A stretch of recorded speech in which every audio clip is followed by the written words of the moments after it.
The Ministerial Code says when Parliament is in session, the most important announcements of government policy should be made in the first instance in Parliament. So why did you announce the NHS workforce plan, not in Parliament, but outside Parliament? I've always tried to announce what I can in Parliament. I think my track record, and the Speaker's always said in the past that I particularly have done that. Where that's not possible, or the statement is made immediately thereafterwards, particularly in areas. You announced it last Friday. I think particularly where it's worth considering that this is not just the government's plan, it's also the NHS's plan. You could have announced it in Parliament on Monday, couldn't you?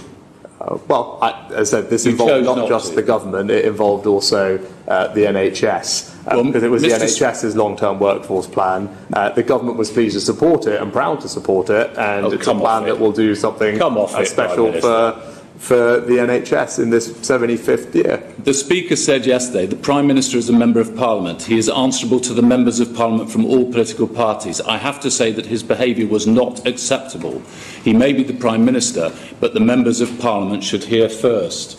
Have you apologised to the House yet? As I said, I continue to be in Parliament to answer members' questions on a range of issues, making statements on a range of topics, and will continue to do so. But you're not coming to Prime Minister's questions tomorrow, are you, or next week? Yes, because I am attending the 75th anniversary celebration for the NHS. And you decided when that should be, so you could have had it tomorrow evening or tomorrow morning? No, again, that's not right. I did not decide when that was, and quite frankly, even if it was on a different day, also because His Majesty is in Scotland on Wednesday, it might have been reasonable for me to be there as well. And with regard to the week afterwards, I'm also at the NATO summit. Remind us when the Prime Minister I don't know whether is the Honourable Gentleman suggesting that I shouldn't attend the NATO summit on behalf of the United Kingdom, as previous Prime Ministers have done. Remind us when the Prime Minister last missed two Prime Minister's questions in a row.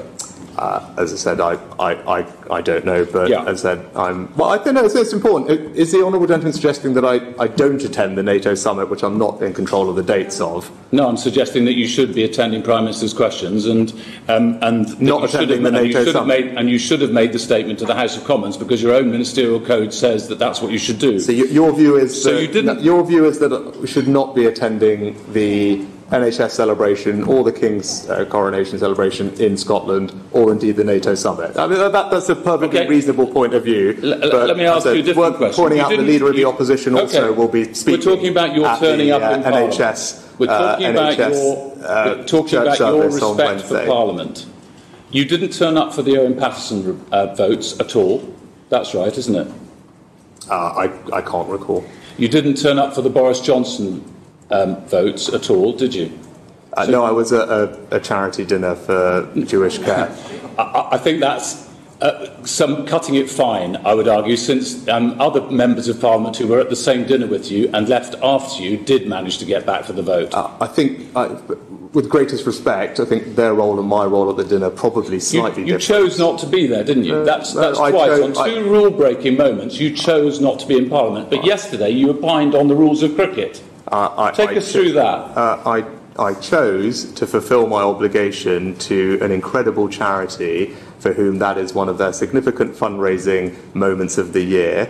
My presence there was something that they had asked for, and actually me being there and being able to thank their volunteers and donors was something that they appreciated. Others were there. Wes Streeting was there as well. He managed to get back. Again, with the greatest respect, I think his role and my role at that dinner were probably slightly different, and I'm very happy to talk about the rules of cricket as you mentioned. Yeah, but not about rule breaking in Parliament. No, so that's my point. I've also addressed that too. About the Privileges Committee then. So the Privileges Committee has accused 7 MPs of trying to undermine and impugn its work. The Leader of the House has condemned this. Do you think that they should apologise to the House? I haven't actually gone through the report yet, so. You haven't read the report? No, I haven't been through the report yet in detail. I've seen it being reported, and I've been very clear in the past that... But you asked Zach Goldsmith to apologise. Yes.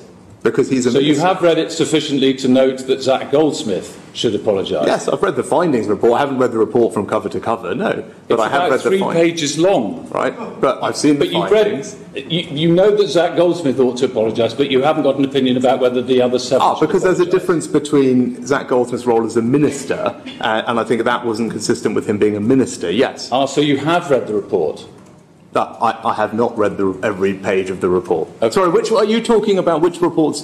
Sorry. Anyway. There are 2 reports. The report that we're considering next week, the one in which it says that the committee thinks that the 7 members of Parliament, all of your political party, were seeking to impugn and undermine the committee report. Let me ask you something else. You have to authorise all foreign travel by trade envoys and other parliamentarians and parliamentary private secretaries. In the last year, that's cost £264,192. Why won't you publish the details of who that's being spent on? It's not something I'm familiar with the details of past practice on that, but I'll happily look into it. OK, different question. Do you think UK businesses should still be trading in Russia at all? I think UK businesses should be following all the sanctions legislation that we've put in place. Do you think they should be trading in Russia at all, a year after the second invasion? There may be particular circumstances in which some businesses are in the process of either divesting or where it's considered that it would actually be detrimental to our interests or hand over assets very cheaply to the Russians. But as I said, the job of business is to comply with the laws that we set. So Mantrack, which owns Unitrack FZE, sold new diggers to Russia in April of this year, and you took £5 million from its owner. Is that right? I said last question. I'm not familiar with the specific company.